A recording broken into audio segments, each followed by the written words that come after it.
Good morning, ladies and gentlemen, David here, and welcome back to another video. And I swear at some point I'll be known as the content creator in the ATLUS community who made the most video on Project ReFantasy even before it got a real name. Let's talk about Project ReFantasy today, but before we do, if you're new to the channel, if you want to stay up to date on any type of news in terms of ATLUS, SMT, Persona, ReFantasy, and more, make sure to subscribe, ring that notification bell, and if you like the video, a quick thumbs up always is a big help. So today I want to talk about how a bunch of you guys, a bunch of people in the ATLUS community gave up on Project ReFantasy for multiple reasons, and for us to look at that, we'll have to just I'm going to start by doing a quick overview of what happened with ReFantasy. Nothing too in-depth, but at least a big line, so that way we can think about the game itself, think about you guys' reaction, and then try and figure out what's going to happen next, right? So what happened is the game was revealed on December 25th of 2016, so that is 6 years ago, a little over 6 years ago. The game is being developed by Studio Zero, the new studio at ATLUS who made Catherine Full Body after it was created, but most of the staff who worked on the original Catherine, it's them. They're just Studio Zero now.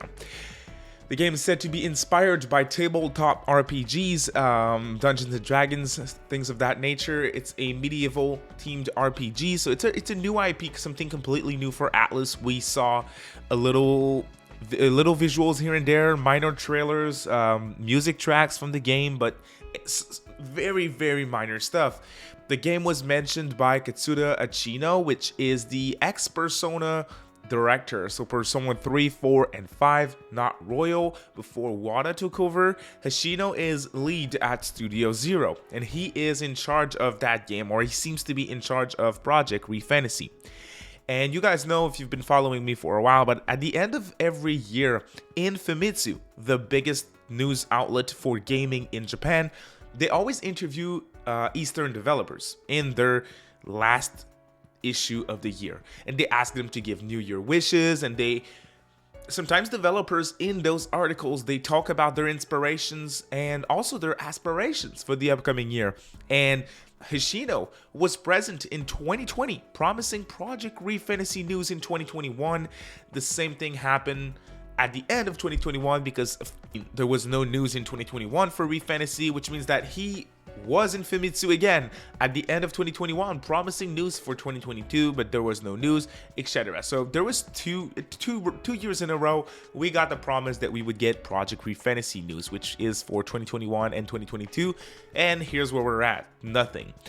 The big thing is, and I think this is where some of you guys are coming from potentially, in this year's Famitsu, the end of the year for 2022 issue of Famitsu, there were some ATLUS developers. Hashino and Studio Zero were not in the interviews for Famitsu, which means that right now, as of February 2022, we have no idea of what is going on with that game.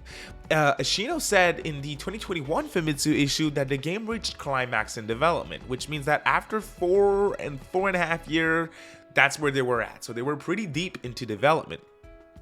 It seems like it's going to be a big project.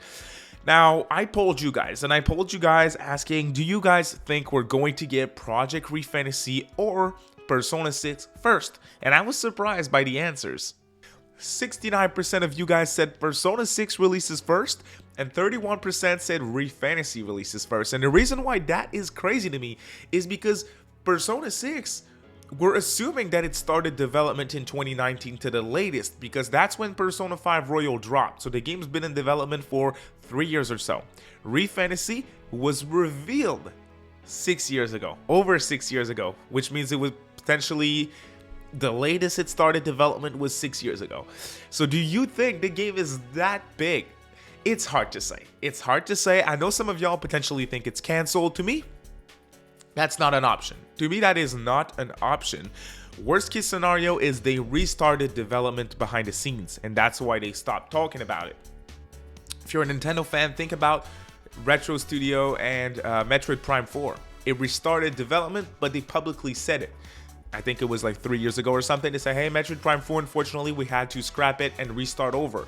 I think that's an option for ReFantasy. Maybe they did that like 2 or 3 years in, but they just never said it, which means that they only reached climax in development in 2021 or something. I think that's an option. But the reason why I don't think a full-on cancellation is not an option is because ATLUS isn't this big-ass studio, right? They don't have an infinite budget. Even if they're under Sega, they're not getting all the funds and all that stuff. This is a new IP from a new studio. I don't think they have all the budget in the world to do whatever they want, even if Hoshino's at the head, right? So for that reason, I'm thinking, no, they're not going to scrap that long development period, and I think it's going to happen at some point. Let's look at some of you guys' reaction on the poll when I asked you guys, what do you think about what's going on basically with ReFantasy, and also which game releases first, Persona 6 or ReFantasy? So here it is. Which game releases first? It dropped at 68% for Persona 6, 32% for ReFantasy, and that's 3,000 votes. Thank you to everyone who voted, by the way. If you want to get I think you're getting notifications if you ring the notification bell for polls as well, so you might want to do that. All right, as far as we know, Project ReFantasy has been in development for longer than Persona 6. That's what I've been saying. Plot twist, ATLUS announces a new game, Persona 6 ReFantasy. I mean, who knows?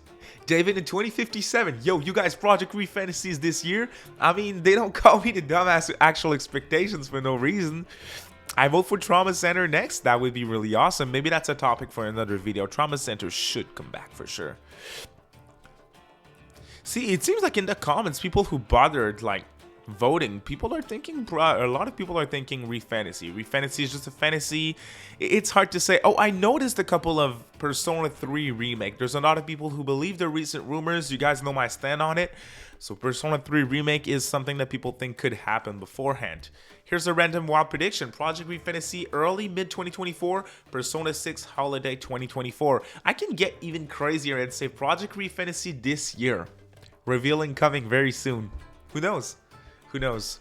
So a lot of comments about Persona 6 potentially dropping before ReFantasy. And I might be wrong, you guys. It's just a prediction.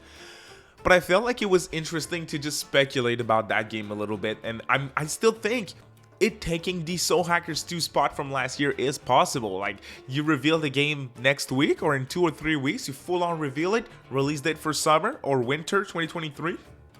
That way, it's a game that took 7 years of development before release.